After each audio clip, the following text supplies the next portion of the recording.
Caros amigos da Luisfera e da rubrica Via Livre, no Via Livre de hoje, dia 25 de março de 2012, eu vou falar novamente de um assunto que já falei, infelizmente, várias vezes, sempre fazendo uma crítica negativa sobre o TGV em Portugal e sobre aquilo que é conhecido, sobre o acórdão do Tribunal de Contas que vem condenar de maneira muito dura as atitudes do governo socialista de José Sócrates em relação ao projeto do TGV em Portugal. Como sempre, eu tenho as revistas e o livro da semana. Vou começar pela revista, única que tenho e que recebi dos meus serviços esta semana, Via Livre, editada pela Fundación de los Ferrocarriles Espanhóis. É a revista deste mês de março, número 561. Tem aqui, como sempre, também alguns artigos com interesse. Eu queria destacar três. Um deles é este aqui, que é o transporte de mercadorias em via estreita na Espanha, neste caso através da FGC Ferrocarriles de la Generalitat da Catalunha. Eles têm um serviço de passageiros, mas também têm um serviço muito importante de mercadorias, neste caso de sal e de potássio. É um serviço que tem um grande peso na exploração e na faturação desta empresa espanhola, e tem aqui portanto, um detalhe bastante grande sobre a exploração. Esse aqui, isso mesmo. Outro artigo que eu queria destacar e que vem também em grande destaque aqui na revista deste mês é um projeto que existe, que já tinha ouvido falar nisso nos anos 60, 70, que se falava disso, e agora parece que tem pernas para andar, e fala-se da construção de um túnel ferroviário a ligar a Rússia, o extremo, portanto, do lado asiático, a ligar ao Alasca. É um túnel de 100 km debaixo do mar. Realmente, se isto acontecer, poderá-se ir de comboio de Londres até Nova Iorque, por exemplo, portanto, fazendo a Europa Ocidental toda, depois fazendo toda a Sibéria, passa por esse canal, por esse túnel debaixo do mar, ali no Estreito de Bering, e depois atravessa os Estados Unidos todos até Nova Iorque. Poderá-se fazer uma viagem de comboio numa distância enorme.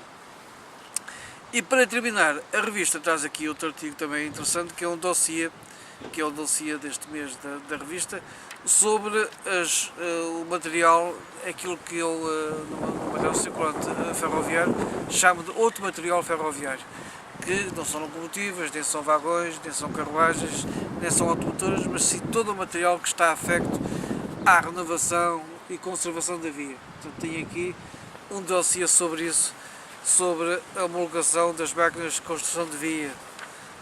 Tenho aqui um artigo bastante interessante sobre isso. Bom, em relação ao livro da semana, eu recomendo para esta semana 13, que vai começar, um livro, A Náusea, de Jean-Paul Sartre. É um livro levezinho, muito pequenino, um livro de bolso, e que diz o seguinte: Jean-Paul Sartre nasceu em Paris em 1905 e é universalmente conhecido como um dos mais representativos vultos da cultura. O seu nome encontra-se ligado à filosofia existencialista, de que é considerado um dos maiores expoentes, pela novidade e profundeza do pensamento que desenvolveu. Entre as suas obras mais significativas são de apontar os ensaios de O Ser e o Nada e O Existencialismo é um Humanismo, a série de romances Le Chemin de la Liberté e várias peças de teatro, entre as quais As Mãos Sujas e Os Sequestrados de Altona, já publicados nesta coleção. Pronto, temos aqui um livro levezinho para ler esta semana. Então, em relação ao assunto desta semana que eu queria falar um bocadinho, eu estive a ler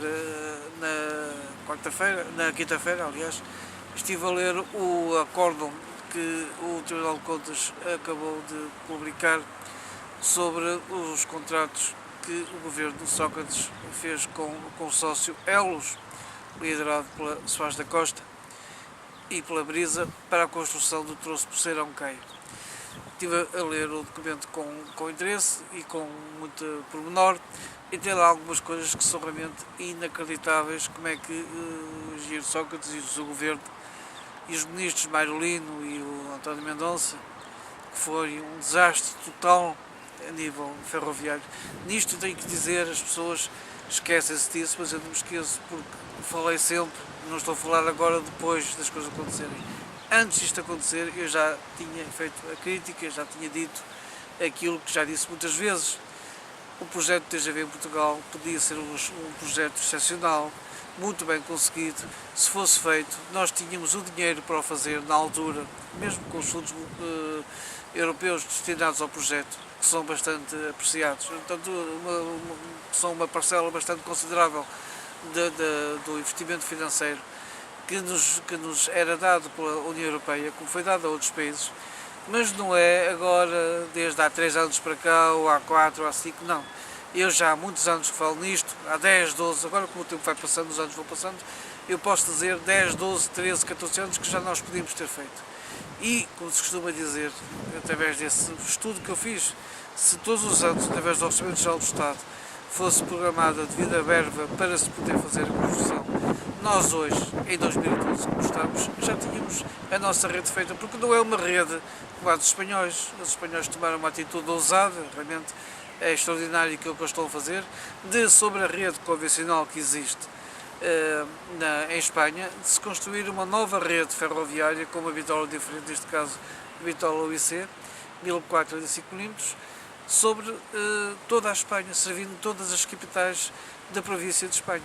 Nós, em Portugal, não temos essa visão, também não se justificava, mas nós, para o país que somos, que muito extenso em altura e pouco em largura, bastavam só aquelas linhas que eu já fiz e fiz referência, de Lisboa para cima, a ligação até à Corunha, depois de Lisboa para baixo, ligação a Sevilha, pelo nosso Alentejo todo e Algarve, e depois as 2 ligações transversais, uma a norte para ligar a Salamanca e outra Lisboa-Madrid, bem evidente.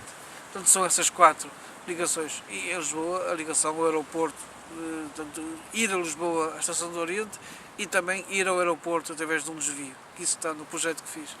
Portanto, nós, ao longo dos anos todos, em 2012, se tivéssemos começado em 2001, 2002, que já se falava nisso, e se tivéssemos orçamentado ano em ano as verbas para isso, hoje tínhamos feito, já tínhamos a rede feita e já tínhamos comboios TGV em Portugal. Não.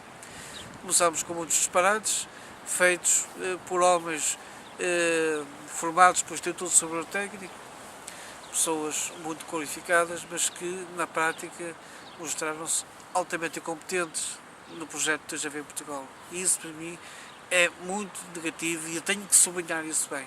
Portanto, essas pessoas não são, todos eles, não estou a falar agora de Mairolino nem de António Mendonça, estou a falar de todos os que estiveram para trás. Isto começa no consulado do Engenheiro Guterres, que cometeu esse regresso, que eu já critiquei muitas vezes, da criação da RAV, e depois por aí fora até aos nossos dias. Portanto, foi uma opção política muito mal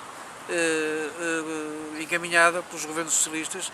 Aliás, o engenheiro Sócrates era o paladino do TGV, falou tantas vezes do TGV, vamos construir, mas pronto, na vez de construir o TGV em Portugal, construir a infraestrutura, mas foi de fazer autoestradas num país que nós fazemos, os alemães da zona de Ruhr, do Düsseldorf, Frankfurt, Colónia, aquela zona ali do coração económico da Alemanha, eles sentem uma inveja da nossa rede de autoestradas, porque na zona de Lisboa e Porto, em alguns sítios, é mais densa do que existe na Alemanha. Enfim, nós somos ímpios, como aquilo que se tem dito, que há autoestradas aí em que passam 2 carros por hora ou 10 carros por hora, uma coisa assim. Portanto, uma coisa que não tem sentido, com custos que ainda teremos que suportar nos próximos anos, através dessas famosas parcerias público-privadas.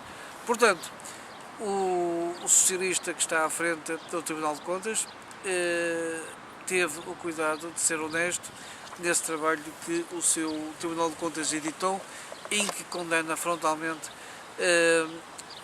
tanto aquilo que foi feito, o acordo com eles, com a não proteção dos interesses do Estado. Enfim, Agora, também é preciso dizer uma coisa, eu sou contra os privados na grande velocidade ferroviária. Acho que é um erro grave que se está a cometer em Portugal, que se quis cometer em Portugal e que alguns países estão também a entrar por essa experiência. Realmente o dinheiro não abunda, mas uma das coisas que é preciso dizer é isto: embora sejam privados, não podem ser qualificados nem classificados como pessoas que não são sérias.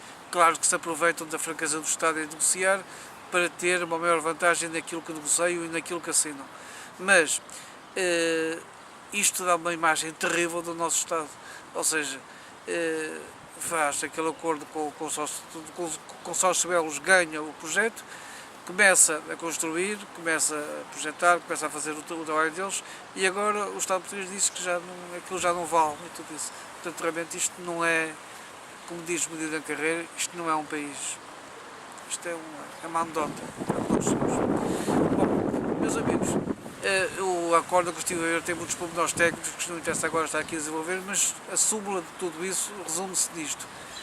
O projeto foi mal encaminhado, foi mal negociado, são parceiros a mais nessa parceria público-privada, porque não é só os pais da Costa Híbrida, são muito mais interessados no bolo. Eu continuo a dizer e pensei no passado assim, penso hoje e penso no futuro sempre. A grande velocidade, as infraestruturas ferroviárias têm que ser sempre suportadas pelo Estado. E se nós tivéssemos feito as coisas como deve ser, o trabalho de casa como deve ser, tínhamos construído, como os espanhóis estão aqui a fazer. Aliás, nós não temos que inventar nada, eu também já disse isto muitas vezes. É fazer, é copiar aquilo que os espanhóis estão a fazer aqui ao nosso lado, que por sua vez os espanhóis copiaram aquilo que a França e a CNCF começou a fazer, que foi pioneira na Europa. Ou seja, nós temos dois dos melhores exemplos do mundo à nossa porta. Não, nós preferimos inventar, criando uma empresa que não tinha nada que ser criada, que era o caso da RAV, coisa que os espanhóis não fizeram, nem a CNCF, nem os franceses fizeram. E quer dizer, tivemos muitos argumentos, muita conversa, muita discussão, muita polémica, e não temos hoje 1 quilómetro ou 1 metro de via assentada para o TGV. Portanto, eu continuo a acreditar que ele um dia poderá chegar ao nosso país, eu creio nisso, só que neste momento, como as coisas estão, acho que vai demorar bastante tempo. Como sempre, vamos ficar na cauda da Europa, os outros vão construindo, a Bélgica já tem, a Itália já tem, a Alemanha já tem, a Holanda já tem, a Espanha tem, a França foi a primeira, o Reino Unido também já tem, há outros países que estão a construir e nós continuamos a fazer figuras tristes. Meus amigos, até ao próximo fim de semana, se Deus quiser. Muito obrigado.